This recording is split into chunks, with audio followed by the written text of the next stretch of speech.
Hello, this is Pearl, and today I'm going to read Little Pilgrim's Progress, Chapter 25. The Little Pilgrims Meet Evangelist. Soon after they had parted from Talkative, the two little Christians came to a wide and desolate plain. No trees grew upon it, and there were no flowers among the short, dry grass. The way of the king went straight across it, and as Christian looked forward, he felt glad that he was not alone, for the path looked long and dreary. But with Faithful for a companion, the time passed quickly, and toward the close of the afternoon, the tired children were glad to find that they were not very far from the border of the plain. Beyond it, the country appeared green and beautiful, and Christian hoped that they might soon come to another one of the king's houses, where they would be allowed to rest until the morning. Presently, Faithful thought he heard footsteps behind him, and looking back, he saw someone whose face seemed like that of an old friend. He stood still for a minute, and then he cried out, "Oh, Christian, Christian, do you see who is coming after us?" Christian turned also and clapped his hands for joy. "It is Evangelist!" he exclaimed. How pleased the boys were to see their good friend once more. Evangelist had much to hear, and he smiled with eagerness, while the little pilgrims told him of all they had seen and done. "The king has been very good to you," he said at length. "You have met with some enemies and some troubles, but he has helped you always, and he will help you still if you trust in him." "I am sure he will," said Christian.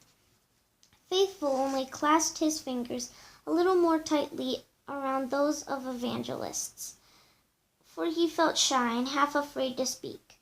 But Evangelist knew that he loved and trusted the king with all his heart, and that he would be quite as brave as Christian if the servants of the wicked prince were to attack him.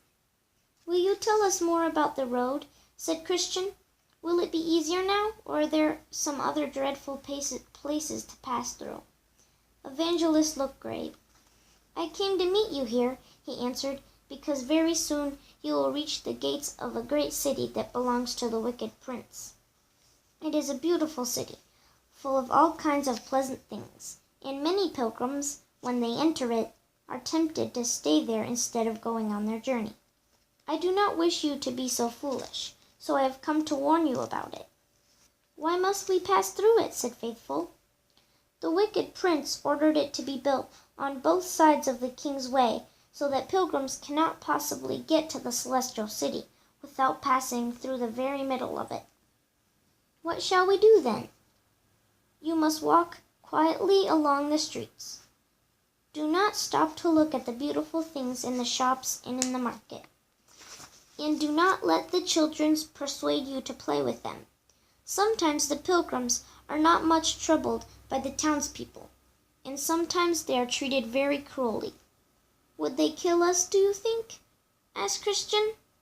"They may perhaps put you in prison," replied Evangelist, "and they have often been wicked enough to kill people who would not serve their prince. But do not be afraid.